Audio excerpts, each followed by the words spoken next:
रामापुर गांव में आषाढ़ का महीना इस बार काल बनकर उतरा था। सूरज को बादलों ने जैसे निगल लिया था और 10 दिनों से केवल मूसलाधार बारिश का शोर था। रघुनाथ अपने पैतृक मिट्टी के घर के आंगन में खड़ा था, जहाँ की जमीन अब दलदल बन चुकी थी।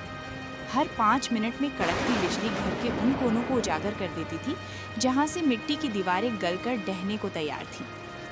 अंदर उसकी पत्नी मंगला रसोई में खड़ी थी।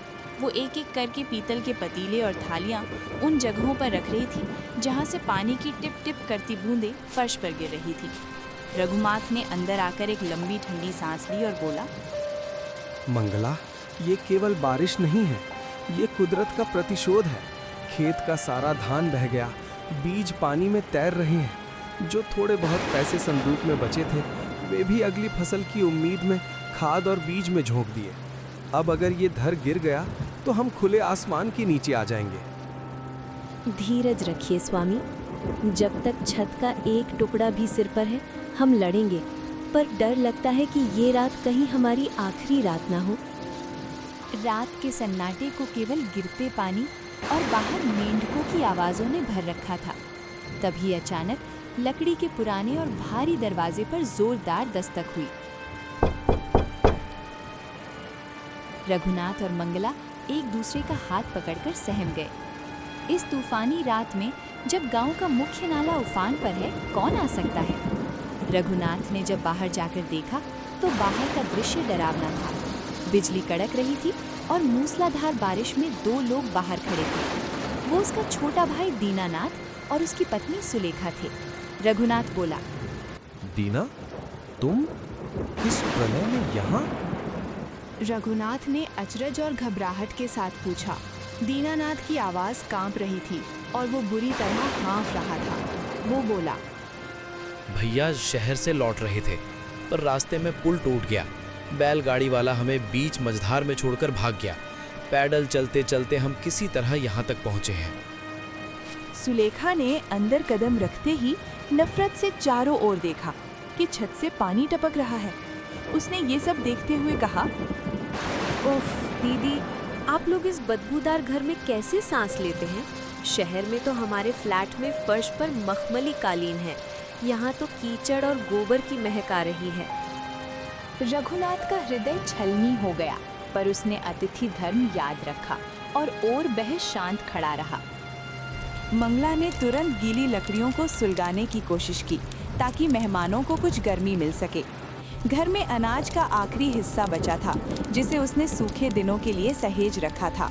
उसने बिना कुछ कहे गरम कांजी यानी चावल का मांड तैयार की और कांसे के कटोरों में परोसी।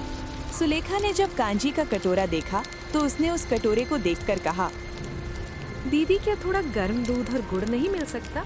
हमें शहर में रात को बादाम और केसर वाला दूध पीने की आदत है। ये मांड पीना तो जानवरों जैसा लगता है। क्या आप लोग इतने ही गरीब हो गए हैं?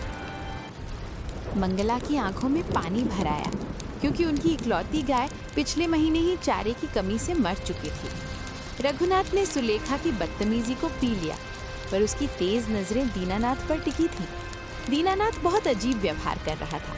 वो अपनी भारी चमड़े की अटैची को लेकर एक कोने में बैठा था और उसकी निगाहें बार बार कोठरी की उस दीवार को टटोल रही थीं जहाँ से सबसे ज्यादा पानी रिस रहा था।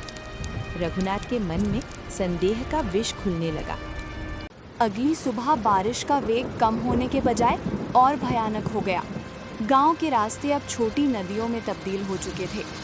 मंगला जब बाहर आंगन का पानी निकालने गई तो पड़ोसन बसंती वहां आई और बोली, अरियो मंगला, सुना तूने? गांव के मुखिया के यहाँ शहर से खबर आई है। कह रहे थे कि दीनानाथ शहर में अपने मालिक की तिजोरी साफ करके भागा है। पुलिस उसे ढूंढ रही है और वो जो अटैची लाया है उसमें लाखों के गहने हैं। तभी तो वो शहर छोड़कर इस नर्क में रहने आया है। अपनी अटैची बचा कर रखना मंगला, जो अपनों को लूट सकता है वो तुम्हें क्या छोड़ेगा। मंगला का शरीर बर्फ की तरह ठंडा पड़ गया।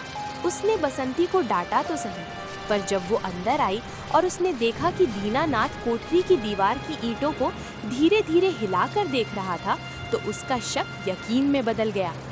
उसने तुरंत भागकर अपनी शादी का इकलौता सोने का टीका और कुछ पुराने चांदी के सिक्के अनाज की टंकी के सबसे नीचे छिपा दिए और वो वहाँ से चली गई। दोपहर होते होते रघुनाथ का धैर्य टूटकर बिखर गया। उसने दीनानाथ को कोठरी की पुरानी दीवारों को कुल्हाड़ी के पिछले हिस्से से ठोकते हुए रंगे हाथों पकड़ लिया।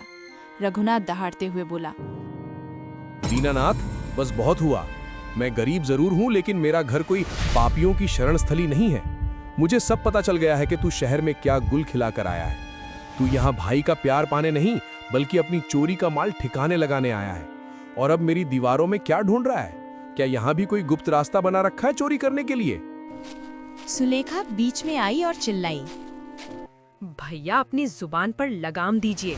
हम मुसीबत में आए हैं, वरना हम कभी भी इस टूटी झोपड़ी नहीं आते। क्या कहा? अरे मुसीबत नहीं, तुम साक्षात काल बनकर आए हो। मुखिया के आदमी कभी भी यहाँ पुलिस लेकर पहुँच सकते हैं। इसी वक्त, इसी मूसलाधार बारिश में मेरे घर से निकल जाओ, इससे पहले कि मैं कुछ अनर्थ कर दूं। दीनानाथ की आंखों में अपमान और गहरे दुख के आंसू बह निकले। दीनानाथ ने कांपते हाथों से अपनी भारी अटैची उठाई और उसे पत्थर के फर्श पर जोर से दे मारा। अटैची का ताला चटक गया और सारा सामान बाहर बिखर गया। रघुनाथ और मंगला की सांसें थम गईं। वहाँ कोई सोना चांदी या गहने नहीं थे। वहाँ केवल पुराने पीले पड़ चुके कागजात, कुछ फटे हुए वसीयतनामा, पुराने औजार और एक पीतल की छोटी सी चाबी थी। दीनानाथ जमीन पर बैठकर फपक कर रो पड़ा। भैया, शहर में मेरी दुकान में आग लग गई, सब कुछ खाक हो गया। मैं पूरी तरह सड़क पे आ गया हूँ, लेकिन मैं चोर नहीं हूँ। पिताजी ने मरते समय मेरे कान में एक राज बताया था। उन्होंने कहा था, बेटा, अगर कभी परिवार पर घोर संकट आए और कोई रास्ता ना दिखे, तो हमारे रामापुर वाले घर की कोठरी की पश्चिमी दीवार की तीसरी ईंट हटाना। वहाँ हमारे पुरखों ने संकट काल के लिए एक आखिरी उम्मीद छोड़ी है। मैं तो बस वही ढूंढ रहा था, ताकि हम दोनों का कष्ट दूर कर सकूं। मुझे आपकी संपत्ति नहीं चाहिए थी भैया, मैं तो बस हमारा डूबता हुआ भाग्य ढूंढ रहा था। रघुनाथ की आंखों के सामने जैसे हजारों बिजलियां एक साथ कड़क उठीं। उसे अपनी मूर्खता और संकीर्ण सोच पर इतना पछतावा हुआ कि उसके शब्द गले में ही फंस गए। उसने तुरंत अपनी कुदाल उठाई और भाई के साथ उस अंधेरी कोठरी की ओर दौड़ा। चारों उस कोने में पहुंचे जहां छत से पानी का एक छोटा सा सोता गिर रहा था। रघुनाथ ने दीवार की तीसरी ईंट को जोर से हिलाया। वो ईंट सदियों पुरानी थी और नमी के कारण ढीली पड़ चुकी थी। जैसे ही वो बाहर निकली, पीछे एक छोटा सा गुप्त कक्ष आला दिखाई दिया। वहाँ एक भारी तांबे का कलश रखा था, जिस पर पुराने समय की नक्काशी थी। रघुनाथ ने कांपते हाथों से उसे बाहर निकाला। कलश का ढक्कन खोलते ही पूरा कमरा सोने के पुराने सिक्कों, कीमती रत्नों और मोतियों के प्राचीन हार की चमक से जगमगा उठा। वो पूर्वजों की वो गुप्त अमानत थी, जो केवल पीढ़ी के सबसे बड़े विनाश के समय के लिए बचा कर रखी गई थी। रघुनाथ ने वो कलश दीनानाथ के पैरों के पास रख दिया और रोते हुए बोला, भाई मुझे माफ कर दे। मैंने बसंती जैसी चुगलखोर की बातों में आकर अपनी ही जड़ों पर कुल्हाड़ी चलाई। मैं बहुत ज्यादा शर्मिंदा हूँ अपनी इस घिनौनी हरकत के लिए। महीनों बीत गए।